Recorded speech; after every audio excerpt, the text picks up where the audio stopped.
সম্মানিত সুধীমণ্ডলী, আজকে আমাদের আলোচ্য সূরা সূরা ইয়াসিন। আউযু বিল্লাহি মিনাশ শাইতানির রাজীম। বিসমিল্লাহির রহমানির রহিম। ইয়াসিন আল কোরআনুল হাকিম। ইয়াসিন এটা আয়াতে মুতাশাবিহাত, এর অর্থ আমরা জানি না। আল কোরআনুল হাকিম, বিজ্ঞানময় কোরআনের শপথ। এই বিজ্ঞানময় কোরআনের শপথ করে আল্লাহ কি বলছেন? ইন্নাকা লামিনাল মুরসালিন, নিশ্চয়ই আপনি রাসূলগণের অন্তর্ভুক্ত। হে মুহাম্মদ সাল্লাল্লাহু আলাইহি ওয়াসাল্লাম, আপনি মনোবল হারাবেন না, দুশ্চিন্তা করবেন না, আপনি রাসূলগণের অন্তর্ভুক্ত। আপনাকে কাফেররা তুচ্ছ তাচ্ছিল্য করছে, মন্দ বলছে, কাজেই তাদের কথায় আপনি মন খারাপ করবেন না, নিশ্চয়ই আপনি রাসূলদের অন্তর্ভুক্ত। অন্যান্য যেমন নবী রাসূলরা ছিলেন, দাউদ আলাইহিস সালাম, মুসা আলাইহিস সালাম, দাউদ আলাইহিস সালাম, ঈসা আলাইহিস সালাম, ওই রকম আপনিও একজন রাসূল, আপনি মন খারাপ করবেন না। আর আলা সিরাতে মুস্তাকিম, আপনি সরল পথে আছেন।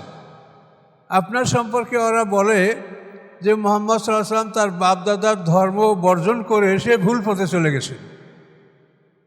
তারা বলে মুহাম্মদ সাল্লাল্লাহু আলাইহি ওয়াসাল্লামের বাবা, তার দাদা আব্দুল মুত্তালিব, এরা কি কিছু বোঝে না?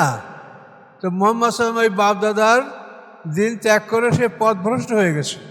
এই কথার জবাবে আল্লাহ বলছেন যে আপনি কোথায় আছেন? আলা সিরাতে মুস্তাকিম, আপনি সরল পথে প্রতিষ্ঠিত আছেন, আপনি কোনো ভুল পথে অবস্থান করছেন না।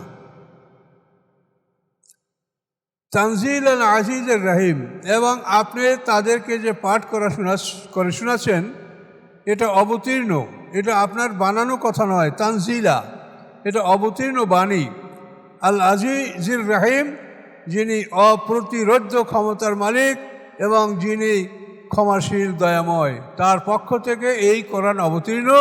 কাজে এ ব্যাপারে ওরা যাই বলে যে মুহাম্মদ ওটা রচনা করেছে, নিজে বানিয়েছে, এ কথা ওদের মিথ্যা, ভুল। এই কথাও আপনি মন খারাপ করবেন না।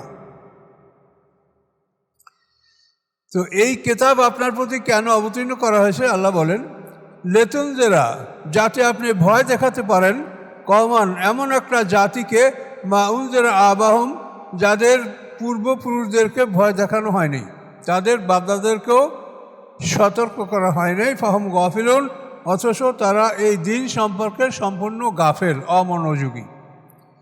অর্থাৎ ঈসা আলাইহিস সালাম থেকে মুহাম্মদ সাল্লাল্লাহু আলাইহি ওয়াসাল্লাম পর্যন্ত এই 570 বছরে মুহাম্মদ সাল্লাল্লাহু আলাইহি ওয়াসাল্লামের আগে মক্কাবাসীদের কাছে কোনো ভয় প্রদর্শনকারী নবী রাসূল আসেননি। বহু পূর্ব থেকে আমরা যেটা দেখতে পাই যে ইব্রাহিম আলাইহিস সালামের বড় পুত্র ইসমাঈল আলাইহিস সালাম, তিনি নবী ছিলেন, তিনি তো মক্কা অঞ্চলেই ছিলেন। তিনি বাল্যকালে তার মা হাজেরা সহ নির্বাসিত হয়েছিলেন এখানে, এবং এখানেই তো বড় হয়েছেন।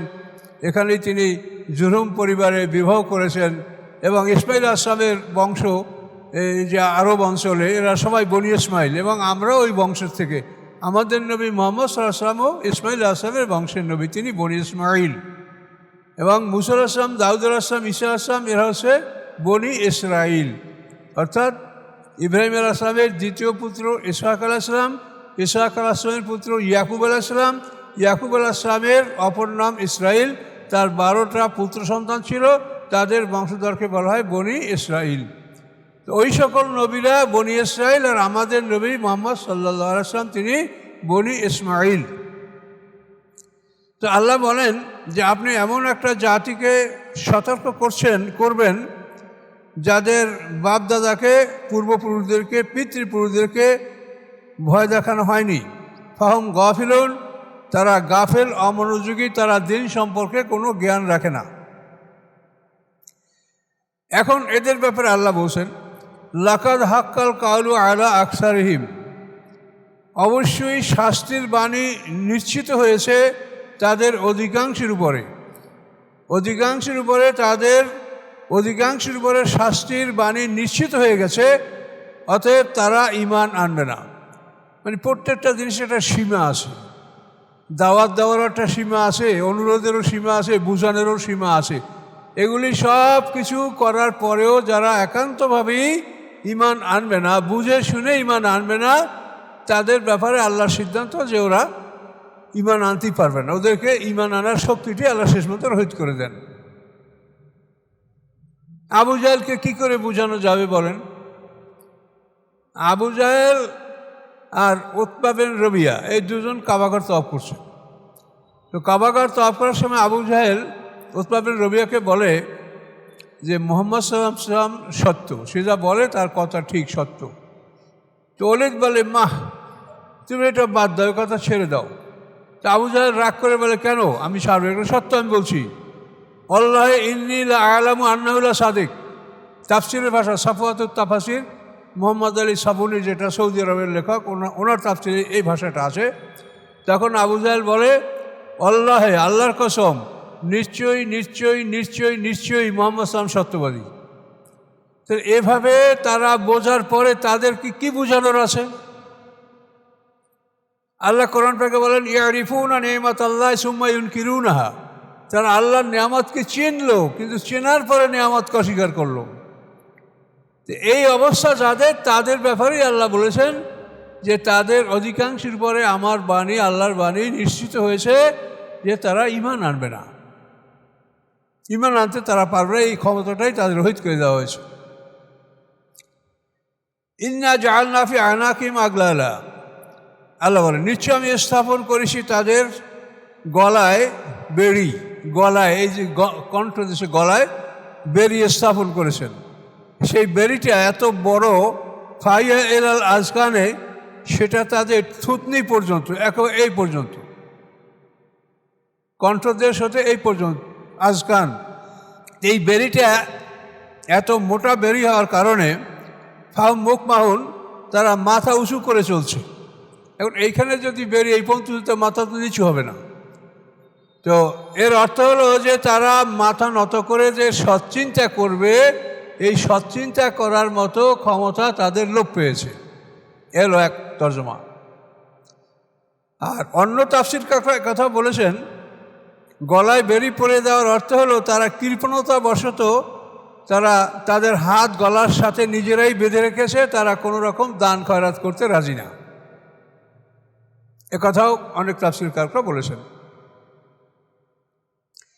তো যেভাবেই হোক আল্লাহ তাআলা তাদের ঈমান আনার ক্ষমতাকে রহিত করেছেন, যেহেতু তারা বুঝে শুনে অপরাধ করছে, কাজেই তাদেরকে বোঝানো সম্ভব না। যে জাগ্রত তাকে জাগানো যায় না। ও জাআলনা মিন বাইনি আইদিহিম সাদ্দা, আল্লাহ বলেন স্থাপন করেছি আমি তাদের সামনে সাদ্দা, একটা পর্দা, একটা প্রতিবন্ধক। অমিন খালফিহিম সাদ্দা, এবং তাদের পিছনেও আমি স্থাপন করেছি একটি প্রতিবন্ধক। ফাগশাইনাহুম, এই দুইটি প্রতিবন্ধক দ্বারা আমি তাদেরকে ঢেকে ফেলেছি। ফাহুম লা ইবসিরুন, অথবা তারা কিছুই দেখতে পাচ্ছে না। অর্থাৎ সামনের দিক থেকে পিছনের দিক থেকে পর্দা ঢেলে দিয়ে অথবা প্রতিবন্ধক স্থাপন করে আল্লাহ তাদেরকে অন্ধকারের মধ্যে রেখে দিয়েছেন। ফলে তারা কোনোভাবেই সত্যকে আর দেখতে পারবে না, বুঝতে পারবে না, গ্রহণও করতে পারবে না। এটা হলো আল্লাহর অভিশাপ। তবে আমরা জেনে রাখবো যে এই বিষয়টা আল্লাহ কিন্তু কাউকে জন্মগতভাবে এটা করেননি। একবার, 10 বার, 100 বার বোঝানোর পরও যারা বোঝে না, তাদের ব্যাপারে এই চূড়ান্ত ঘোষণা আল্লাহ করেছেন। এই জন্য আল্লাহ রাসূলকে বলছেন যে এরা রাসূলের আপনজন, বংশীয় সব লোকজন। আবু জাহেল, উতবা বিন রবিয়া, সাহেব বিন রবিয়া, যে সাহেব বিন উতবা বিন রবিয়ার যে ছেলেরা, যারা আল্লাহ রসুলের জামানায় খালিদ ইবনে ওলীদ, ওলীদ ইবনে ওলীদ, হিশাম ইবনে ওলীদ, মানে আল্লাহ রসুলের বংশধর, এবং উমাইয়া বংশ, যেটাও তো আল্লাহ রসুলেরই বংশধর, সব দুটো শাখা। তো এখানে আল্লাহ তাআলা বলছেন সাওয়াউন আলাইহিম, সমান তাদের উপরে, আনজারতাহুম আম লাম তুনজিরহুম, যে আপনি তাদেরকে ভয় দেখাবেন আর না দেখাবেন, ফাহুম লা ইউমিনুন, তারা কোনো অবস্থাতেই ঈমান আনবে না। মানে এদেরকে দাওয়াত দিতে দিতে আল্লাহ রসুল অস্থির হয়েছেন, ক্লান্ত হয়েছেন, তারপরে দাওয়াত দিচ্ছেন। যে এই জন্য আল্লাহ রসুলকে আল্লাহ জানিয়ে দিলেন যে এদের ব্যাপারে আপনি চেষ্টা এখন বাদ দিতে পারেন, কাজে এদের ব্যাপারে আর এরা হবে না। আপনি নূতন যারা, তাদেরকে আপনি দাওয়াত দিন।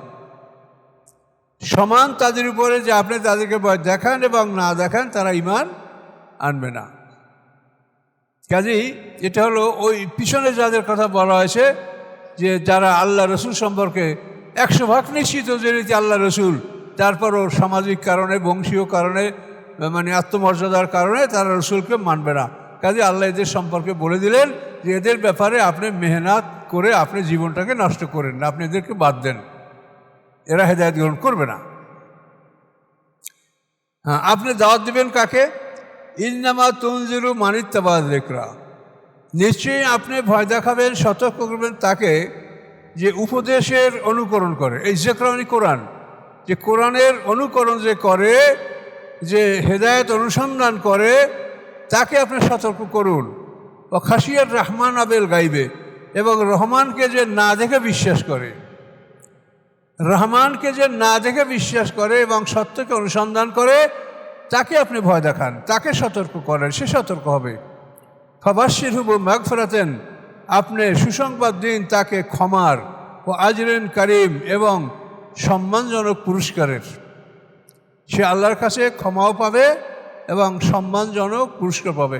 তার কারণ যে সমস্ত মানুষরা ঈমান আনে তারা অধিকাংশই প্রাথমিক জীবনে অনেক অন্যায় অপরাধ করেছে।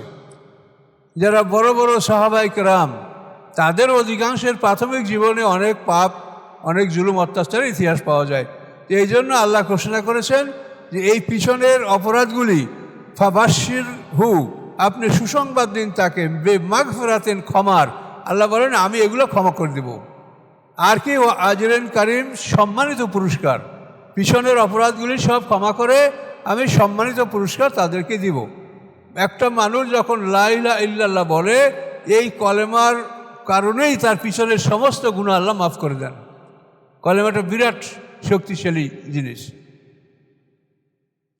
আল্লাহ বলেন ইন্না নাহনু নুহিল মাউতা, নিশ্চয়ই আমি মৃতকে জীবিত করি।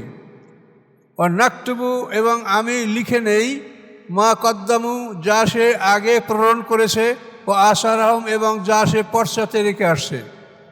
তো আল্লাহ তাআলা এই লেখাটা তার মনোনীত ফেরেশতা কিরামান কাতিবিনের মাধ্যমে এটা আল্লাহ তাআলা রেকর্ড করে নিচ্ছেন। তাই আল্লাহ বলেন ইন্না নাহনু নুহিল মাউতা, নিশ্চয়ই আমি জীবিত করব মৃতকে, এবং আমি লিখে নিচ্ছি মা কদ্দামু, যা তারা অগ্রপ্রবণ করছে। আমরা এখন যেগুলি মৃত্যুর আগে আমল করছি, এগুলি সবই তো আমাদের আগে প্রেরিত হচ্ছে। আগে আল্লাহ, মানে সকাল সন্ধ্যা এটা আল্লাহর কাছে ফেরেশতারা নিয়ে যাচ্ছে, মন কিরামান কাতিবিন ফেরেশতারা নিয়ে যাচ্ছে। তা আল্লাহ বলেন নাকতুবু, আমি লিখে নিচ্ছি যা তারা অগ্রে প্রেরণ করেছে এবং যা তারা পিছনে রেখে আসছে। পিছনে রেখে যাও, দেখেন এই আল ইহসান প্রতিষ্ঠান, এই প্রতিষ্ঠানটা যারা করেছে, মৃত্যুর পরে ওই প্রতিষ্ঠানটা আল্লাহর ইচ্ছে থাকবে, এই মসজিদ থাকবে। কাজে এইটা তাদের রেখে যাওয়া, এবং এইটার উপরে তারা অনেক সওয়াব আল্লাহর কাছ থেকে লাভ করবে। যে এই প্রতিষ্ঠানে যারা লেখাপড়া করছে, তারপর এই ছাত্রদের ছাত্র, আবার এরা আবার শিক্ষক হবে, এই এখন এই কচি কচি বাচ্চারা এরাও শিক্ষক হবে, আবার কত প্রতিষ্ঠান হবে রসিলায়, এভাবে যে একটা সিলসিলা কিয়ামত পর্যন্ত চলবে।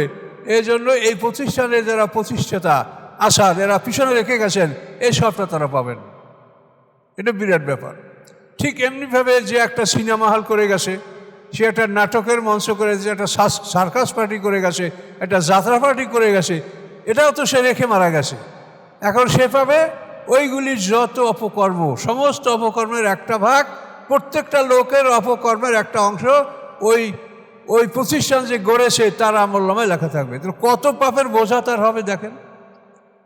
যে কদ্দামু আসারাও, এই দুটো জিনিস, যারা এই ভালো জিনিস পিছনে রেখে চলে যায়, তাদের আমলনামায় কত ন্যাক জমা হবে আপনি হিসাব করে দেন, হিসাব করা যায় না। আবার তার বিপরীতে যারা খারাপ জিনিস পৃথিবীতে রেখে বিদায় হয়ে যাচ্ছে, তাদের আমলনামায় কত খারাপ যে জমা হবে এটা শেষ করা যায় না। এই ব্যাপারে আল্লাহ রসুলের অসংখ্য হাদিস আছে। আল্লাহ রসুল হাদিসের মাধ্যমে এগুলো বলেছেন যে এগুলির সব তোমরা পরকালে পাবে, এবং যারা অপকর্ম করছে তাদের পাপের বোঝাও, এই যারা ফাউন্ডার, খারাপ প্রতিষ্ঠানগুলির প্রতিষ্ঠাতা, তাদের আমলনামায় তাদের পাপ আসবে। কিন্তু এর মানে যারা পাপ করেছে তাদের পাপ মোটেও কমবে না, তাদের পাপও তারা পুরো ভোগ করবে। আর যে এটার প্রতিষ্ঠাতা তার আমলে এক ভাগ আসবে। আর নেকামলের ক্ষেত্রেও এই নেকামল এই প্রতিষ্ঠানের প্রতিষ্ঠাতারা পাবে, এর মানে এই নয় যে এরা পাবে না। যারা এটার উপরে পড়াশোনা আমল করছে তারাও পূর্ণাঙ্গভাবে আল্লাহর কাছে পাবে, আর একাংশ আবার এর ফাউন্ডার যারা, প্রতিষ্ঠাতা যারা, তারা এটা পাবে। এটা সরাসরি আল্লাহ কোরআনে আমাদেরকে জানিয়ে দিয়েছেন। কাজেই মানুষের জীবনে ধন সম্পদ আল্লাহই দেয়, কিন্তু এই ধন সম্পদ কোন পথে ব্যয় করলে কি হবে, এই পরামর্শটা আল্লাহ দিয়েছেন। সম্পদও তার, পরামর্শও তার পরামর্শ গ্রহণ করলে আমরা অবশ্যই আখিরাতে সন্তুষ্ট থাকব। কোনো কোনো তাফসিরে এই ওকাদ্দামু আসারমের কথা বলা হয়েছে। আসার মানে পদচিহ্ন, আসার পদচিহ্নেরও ঠিক। কোনো কোনো তাফসির কাউকে বলেন আসারম মানে পদচিহ্ন, অর্থাৎ একটা মানুষ, আপনারা কেউ কেউ রাজশাহী শহর থেকে এখানে আসছেন, এই যে আপনার পথটা অতিক্রম করা, তো আগে তো এরকম গাড়ি ঘোড়া ছিল না, মানুষ হেঁটে হেঁটেই আসতো। এই জন্য আল্লাহ রসুলের হাদিস আছে, আলজিমু দিয়ারাকুম তুক্তাবু আসারকুম, অর্থাৎ যাদের বাড়িঘর মদিনার মসজিদ থেকে দূরে ছিল। একটা হাদিস আছে, খালাতেল বেকাও হাওলাল মসজিদ, মদিনার মসজিদের পাশে একটা জমিন খালি হয়েছে, ফাঁকা হয়েছে। তখন বনু সালেমা এই গোত্রটা মদিনার মসজিদ থেকে অনেক দূরে তাদের বাড়িঘর। তখন তারা বলল, ইয়া রাসূলুল্লাহ, এই মদিনার মসজিদের কিনারায় যে জায়গাটা ফাঁকা হয়েছে, এখানে আমরা বাড়িঘর করি। আগে যুগে তো যে যেখানে বসবাস করতো ওইটাই তার বাড়ি, কোনো দলিল দস্তাবেজ রেকর্ড এগুলো কিছু ছিল না। আমাদের পার্বত্য চট্টগ্রামও তো এই অবস্থাটা ছিল। তো ওই সাহাবীরা বললেন যে, ইয়া রাসূলুল্লাহ, আমরা কি এই খালি জায়গাটা আসবো কি? তখন আল্লাহ রাসূল বললেন, আলজিমু দিয়ারাকুম তুক্তাবু আসারকুম, তোমরা তোমাদের বাড়িঘরে অবস্থান করো, তোমাদের প্রত্যেকটা পদচিহ্নের বিনিময়ে তোমাদের উপরে আল্লাহ তাআলা নেক লিখে দিবেন। তুক্তাবু আসারকুম, তোমাদের পদচিহ্নে তোমাদের জন্য নেকামল লেখা হবে। এটা আল্লাহ রাসূল এই হাদিস আমাদেরকে বলেছেন, এর সত্য। এখন এইখানে অবস্থানরত যারা স্থানীয়, তারা আপনারা মসজিদে আসছেন, তারাও সব পাবেন। আর রাজশাহী থেকে যারা আসে, আরও দূর থেকে যারা আসে, কেউ ঢাকার থেকে আসে, বিভিন্ন দিক থেকে আসে, কিন্তু তারাও তাদের এই দীর্ঘ পথ অতিক্রম করার যে একটা কষ্ট, এটা সব তারা পাবে। তো এই আসার আহমের অর্থ অনেকে এ কথাও বলেছেন। আল্লাহ বলেন, অকুল্লা শাইইন আহসাইনাহু ফি ইমামিম মুবিন, প্রত্যেক বস্তু আমি সুমার করে রেখেছি, আমি একটা করে রেখেছি একটা স্পষ্ট কিতাবে। ইমামে মুবিন মানে একটা পরিষ্কার একটা পুস্তক, লেখক সেটা লেখার একটা বই, সেটা হচ্ছে আমাদের আমলনামা। আল্লাহ বলেন, প্রত্যেকটা বিষয়ে আমি তোমাদের আমলনামায় আমি গুছিয়ে রেখেছি, সুমার করে রেখেছি, কোনো রকম ভুল ভ্রান্তি নাই। একথা বলার পরে আল্লাহ এই একটা রূপ আমাদের অন্য প্রসঙ্গ। আল্লাহ বলেন, ওয়াদরিব লাহুম মাসালান আসহাবাল কারিয়াহ, বর্ণনা করুন তাদের উদ্দেশ্যে দৃষ্টান্ত একটা জনপদের দৃষ্টান্ত, হে রাসূল আপনি তাদের কাছে বর্ণনা করুন। বর্ণনাটা কি?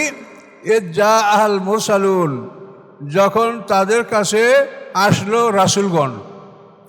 এই রাসূল হলো রাসূলের রাসূল, অর্থাৎ ঈসা আলাইহিস সালাম যাদেরকে প্রতিনিধি করে পাঠিয়েছেন তারা রাসূলের রাসূল।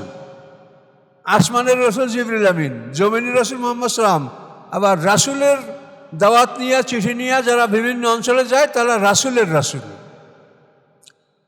তো আল্লাহ বলেন, যখন ওই জনপদে রাসূলগণ এসেছিলেন, ইজ আরসালনা আলাইহিম ইসনাইন, আল্লাহ বলেন যখন আমি পাঠিয়েছিলাম তাদের কাছে দুজন, সাদেক সুদুক নামে দুইজন রাসূল ঈসা আলাইহিস সালামের প্রতিনিধি তাদের কাছে আসছিল। এনতাকিয়া শহর, এই শহরটা হলো সিরিয়ার এনতাকিয়া শহর। এখানে তাফসীর কাররা অনেক তাফসীর এক লেখেন যে এটা ঈসা আলাইহিস সালাম পৃথিবীতে থাকাকালীন অবস্থায় তিনি পাঠিয়েছিলেন। আবার কারো মতে যে ঈসা আলাইহিস সালাম আসমানে চলে যাওয়ার পরে এই ঘটনা ঘটেছে। ঈসা আলাইহিস সালাম আসমানে চলে যাওয়ার পরে কোনো এক রাত্রে তিনি আবার ফিরে এসছেন, তাফসীরে বলা আছে। এসে তার সমস্ত হাওয়ারিদেরকে ডেকেছেন, ডেকে তাদেরকে কর্মবন্টন করে দিয়েছেন যে তোমরা এই এলাকায় এই লোক তোমরা তোমার কাজ করবে। এভাবে তিনি কর্মবন্টন করে দিয়েছেন এবং তাদের জন্য তিনি খাবার আয়োজন করেছেন, মায়ের সাথে দেখা করেছেন। এভাবে তাদেরকে খাওয়া দাওয়ার পরে ঈসা আলাইহিস সালাম নিজ হাতে তাদের হাত ধুয়ে দিয়েছেন এবং রুমাল দ্বারা হাত মুছিয়ে দিয়েছেন এবং বলছে যে তোমরা জনগণের সেবা করবে।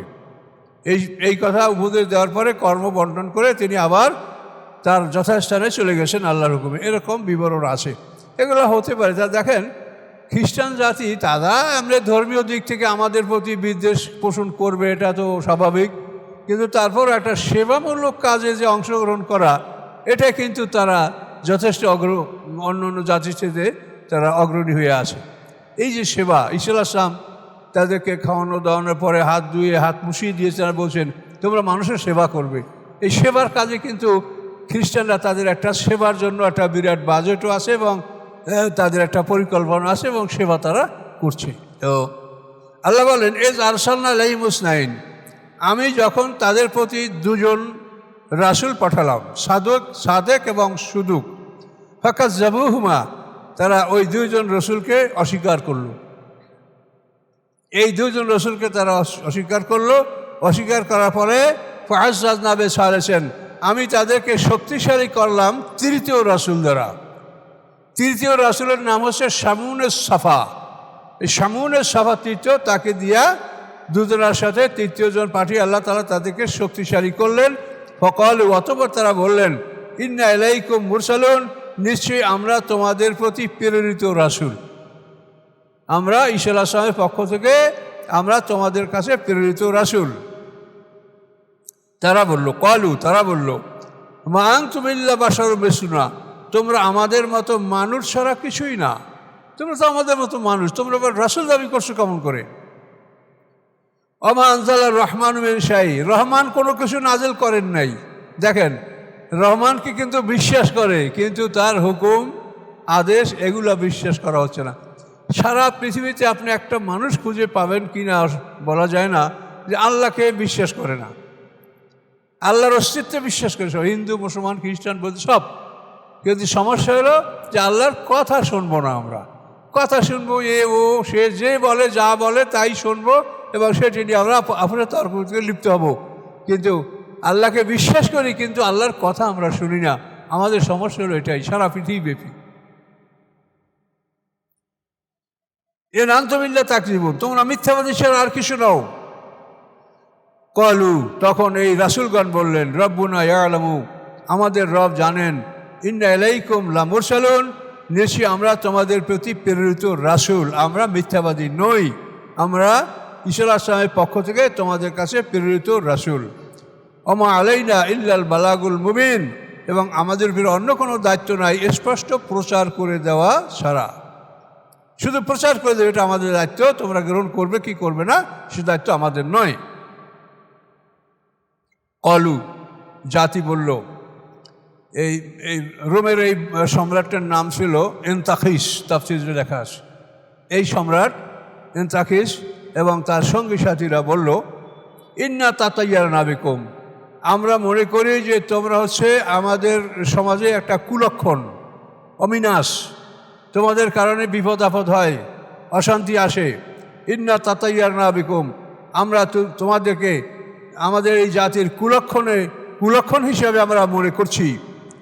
লাল্লাম তান্তাহু, যদি তোমরা ফিরে না আসো, তোমরা যে প্রচার করছো এই প্রচার থেকে যদি তোমরা বিরত না হও, লা নারজুমান্নাকুম, অবশ্যই আমরা তোমাদেরকে প্রস্তর আঘাতে হত্যা করব।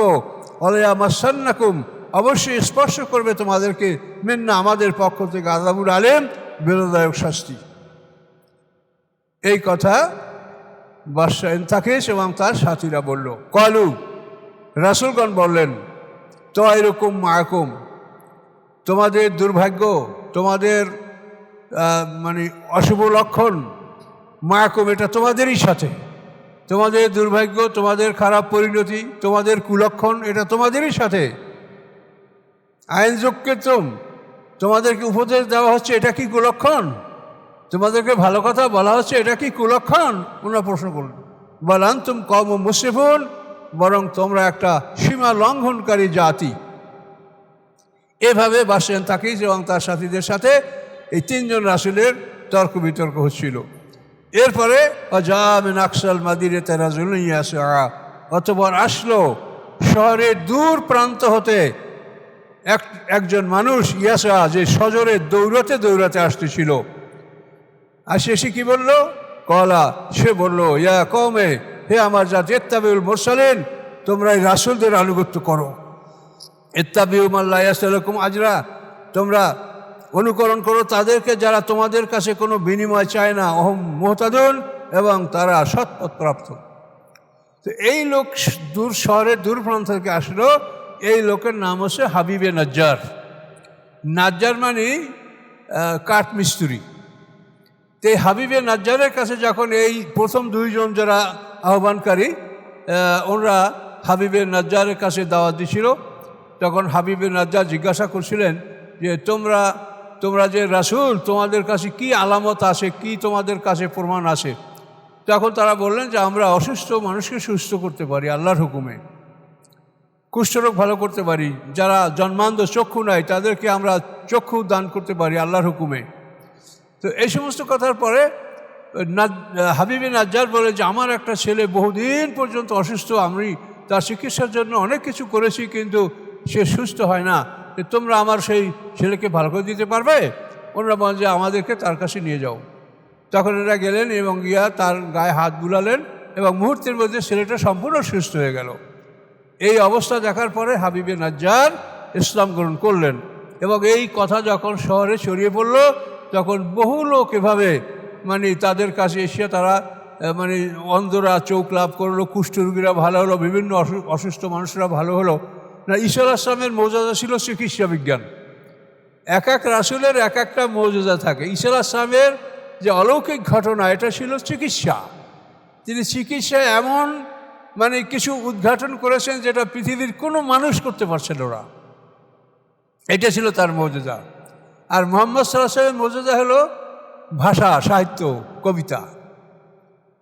পৃথিবীর বিশ্ববিখ্যাত কবিতা ইমরাউল কায়েসের কবিতা আরবে, যে রাসূল সাল্লাল্লাহু আলাইহি ওয়াসাল্লামের হাজার হাজার বছর আগের এই ইমরাউল কায়েস বিশ্বকবি, তার কবিতা এখনও সমস্ত প্রতিষ্ঠানে পড়ানো হয়, আমরাও পড়েছি। এবং সেগুলো এতই জঘন্য যে আমাদের শিক্ষকরা এরকম মাথা নিচুর দিকে তাকাইয়া তা আমাদেরকে পড়াইছেন। মুখের দিক তাকানো যায় না, এমন জঘন্য, এমন অশ্লীল কথাবার্তা। অথচ এটা বিশ্বের শ্রেষ্ঠ কবিতা ইমরাউল কায়েস।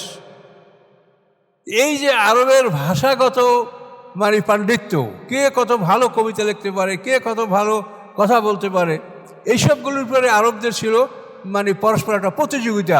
এই জন্য মুহাম্মদ সাল্লাল্লাহু আলাইহি ওয়াসাল্লামকে আল্লাহ তাআলা এমন একটা ভাষা নিয়ে পাঠিয়েছেন যে ভাষার সাথে আরবের কোনো মানুষ এর সমকক্ষ ভাষা তারা রচনা করতে পারে নাই। এবং এটা আল্লাহ চ্যালেঞ্জ করে দিয়েছেন যে পারবে না, পারো নাই, পারবেও না। এখন এই হাবিবে নাজ্জারের কাছে এই রাসূলগঞ্জ যাওয়ার পরে হাবিবে নাজ্জার ইসলাম গ্রহণ করলো, এবং অনেক লোক চিকিৎসা ভালো হলো, তারা ইসলাম গ্রহণ করলো। এই খবর বাদশাহ এনতাখিসের কাছে যাওয়ার পরে বাদশাহ এনতাখিস এদেরকে ডাকলেন। ডাকার পরে এরাও বাদশাকে তাদের আহ্বান যেটা এটা জানালেন। কিন্তু বাদশাহ বলল যে আমি যে ইলাহ, আমাদের যে মূর্তি আমরা পূজা করি, এর সেইতে আবার কোনো ইলাহ আছে?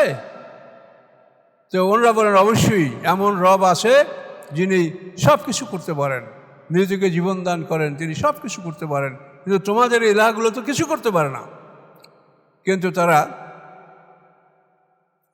এদের কথা শুনতে ছিল না। এই মুহূর্তে হাবিবে নাজ্জার দৌড়ে আসতেছিলেন তার অঞ্চল থেকে। ওয়াজামে নাকশাল মাদিনা, এই লোকটা হলো হাবিবে নাজ্জার। তো এই হাবিবে নাজ্জার উনি এসে তাদের পক্ষ সমর্থন করলেন, এবং এই ঘটনা ঘটার পরে বাদশাহ ক্ষিপ্ত হয়ে তাদের সবাইকে ওইখানে বসে এমনভাবে বাদশাহ এবং তার লোকজন মারপিট শুরু করলো যে এদেরকে ওখানে বসে লাথি গুতা পিটান মেরে এই মানুষগুলো ওখানে বসে তারা সবাইকে হত্যা করে ফেললো। ইন্না লিল্লাহি ওয়া ইন্না ইলাইহি রাজিউন। এই হাবিবে নাজ্জার দাওয়াতে বলছিলেন ইত্তাবিউ মান লা ইয়াসআলুকুম আজরা, তোমরা এমন মানুষের অনুকরণ করো যারা তোমাদের কাছে বিনিময় চায় না এবং তারা নিজেরা হেদায়েত প্রাপ্ত। তো দাওয়াতের বিনিময় হেদায়েত আগেও চায় নাই কেউ, এখনও চায় না। একটা মানুষ যদি আপনি একটা মানুষের কাছে ইসলামের দাওয়াত দেন, সে যদি ইসলাম কবুল করে, এর বিনিময়ে কি তার থেকে কিছু নেওয়া হয়? কিছুই নেওয়া হয় না, বরং তাকে সবাই সাহায্য করে। সমাজে যে জিনিসটা প্রতিষ্ঠিত আছে সেটা হলো শিক্ষা ব্যবস্থা চালু রাখা, মসজিদ, মাদ্রাসা, বিভিন্ন প্রতিষ্ঠান, এগুলির পিছনে যারা সময় দান করবে তাদেরকে সময়ের মূল্য দিতে হবে। যদি তাদেরকে সময় মূল্য না দেওয়া হয় তাহলে তারা কিভাবে সময় দিবে এবং তারা কিভাবে খাওয়া পড়া, তো সবারই প্রয়োজন আছে। কাজেই একজন ইমামকে বেতন দেওয়া হয়, এটা তার নামাজের বিনিময় না, এটা হলো তার সময়। ইমাম সাহেব এই নামাজ পড়াবে, এই জন্য সে কোথাও যেতে পারছে? সে তো এখানে জেলখানার বন্দীদের মতো। ইমামতি চাকরি করা আর মুয়াজ্জিন এর সেইতে মনে হয় কঠিন চাকরি দুনিয়াতে নেই, আমার কাছে মনে হয়। এত কঠিন কাজ যে ওক্ত মতো আসতেই হবে, একটু দেরি, এই মুয়াজ্জিন সাহেব কী হলো, এই ইমাম সাহেব কী হলো। কিন্তু সেও তো মানুষ, আপনি এই দায়িত্বটা পালন করে দেখেন যে এটা কত বড় কঠিন কাজ। তো এই জন্য আমরা যে সমাজে বেতন পেতে, এটা উমর ফারুক রাদিয়াল্লাহু তাআলা আনহুর জমানায় সমস্ত শিক্ষা প্রতিষ্ঠানে মসজিদ, মুয়াজ্জিন এবং বিভিন্ন কর্মচারীদের বেতন, এটা উমর ফারুক রাদিয়াল্লাহু তাআলার জমানায় এটা দেওয়া হয়েছে। আপনারা তার জীবন ইতিহাস পড়ে দেখেন। এই যে পারিশ্রমিকটা দেওয়া, এটা হলো একটা সময়ের মূল্য, যে একটা মানুষের সময়টাকে আপনি নিচ্ছেন, এই সময়ের মূল্য, এটা ইবাদতের মূল্য না। এবং শিক্ষা খাতে যদি এভাবে সময় না দেওয়া, একটা মানুষ কামেল পাস করতে 18 বছর লাগে। এখন এই 18 বছর পর্যন্ত একটা মানুষকে কে পড়াবে? এমন কে আসে বিনা বেতনে? এই যারা বলে যে এই আলেমরা এই টাকা খায় অমুক সমুক, আচ্ছা তাদের কি কোনো প্রতিষ্ঠান আছে এই দেশে বা পৃথিবীর কোথাও যে যেখানে এই প্রতিষ্ঠানটায় মানে প্রথম শ্রেণী থেকে কামেল পর্যন্ত বিনা বেতনে পড়ানো হয়? এরকম প্রতিষ্ঠান আছে বাংলাদেশে একটাও? এই মুখেই কথা বলার কি উদ্দেশ্য? এটার উদ্দেশ্যটা খারাপ। সেটা হলো কি যে আপনি ধর্মীয় শিক্ষার বাইরে যে জেনারেল শিক্ষাগুলো আছে, এই শিক্ষাগুলোর পিছনে আপনি হাজার হাজার কোটি টাকা ব্যয় করবেন, আর ধর্মীয় শিক্ষাটা আল্লাহর হস্তে থাকবে। কাজে কেউ শেখলো, না শেখলো, এটার জন্য কোনো মানে নিয়মতান্ত্রিকভাবে ব্যবস্থা থাকবে না। এটা হলো একটা ষড়যন্ত্র। কাজেই আপনাকে আল্লাহ তাআলা সম্পদ ব্যয় করতে বলেছিল, মিম্মা রাযাকনাহুম ইউনফিকুন। এই সম্পদ ব্যয় করার প্রধান খাত হচ্ছে ধর্মীয় খাত। এই যে এখানে এই প্রতিষ্ঠানটা দেখে, ছোট্ট একটা প্রতিষ্ঠান, এখানে যদি এই যে অর্থ ব্যয় করা হচ্ছে, এই অর্থ ব্যয় করে এই প্রতিষ্ঠান যদি ওনারা দাঁড় করে না রাখতেন, তো এইটা কি স্বাভাবিকভাবে এটা সম্ভব? কোনো একটা প্রতিষ্ঠান যাদেরকে আল্লাহ তাআলা ভালো রেখেছেন, যাদেরকে আল্লাহ তৌফিক দিয়েছেন, তারা যদি চেষ্টা না করে তো কোনো একটা প্রতিষ্ঠান দাঁড়াতে পারে নিশ্চয়? বলেন। কাজে এগুলি যারা বলে সেটা কী বলছে বলে, এই পৃথিবীতে যত বড় বড় প্রতিষ্ঠান দেখেন, এই সকল প্রতিষ্ঠানের পিছনেই দেখবেন এখানে বড় বড় লোকের দান আছে, যেই দানের কারণে প্রতিষ্ঠানটা দাঁড়িয়ে আছে। কাজে আপনারা মুখে বলেন এইটা বেতন নেওয়া যাবে না, এটা কোন আইনে বলছেন? আপনি কাজ করতে পারবেন বিনা বেতনে? আপনি কি করবেন? আপনাকে তো এই সময় এখানে যদি সম্পূর্ণ ব্যয় করেন, তো অবশ্যই এই সময়ের জন্য আপনাকে একটা রেমুনারেশন বা আপনাকে একটা সম্মানজনক ভাতা, যার জন্য আপনি এই কাজটা সঠিকভাবে করতে পারেন, মন স্থির রেখে কাজ করতে পারেন। এটা সামাজিক দায়িত্ব, এটা রাষ্ট্রীয় দায়িত্ব। রাষ্ট্র যদি পালন না করে তো এটা সামাজিক দায়িত্ব, তা নইলে আমাদের সমাজ তো চুরমার হয়ে যাবে। কাজে এই জন্য দিন গ্রহণের ব্যাপারে দাওয়াতের বিনিময়, অর্থাৎ দাওয়াত গ্রহণ করার পরে যদি কোনো মানুষ বিধর্মী থেকে ইসলাম ধর্ম গ্রহণ করে, তো কোনোভাবেই তার থেকে কেউ নেয় না। এখানে সেই কথাই বলে যে তোমাদের তো বিনিময় চায় না, বরং তোমরা যদি ইসলাম গ্রহণ করো তো দুনিয়া ও আখিরাতে তোমাদের কল্যাণ হবে। বরং যারা ইসলাম গ্রহণ করে তাদেরকে সবাই দান করে, তাদের থেকে কিছু নেওয়া হয় না। কাজে এই জন্য একটা হচ্ছে দাওয়াত আর একটা হচ্ছে প্রশিক্ষণ, এই দুটি ভাগ করেন। দাওয়াতের জন্য বিনিময় নেওয়া হবে না, কিন্তু প্রশিক্ষণের জন্য আপনাকে প্রচুর অর্থ ব্যয় করতে হবে, তা নাহলে প্রশিক্ষণটা এটা থাকবে না।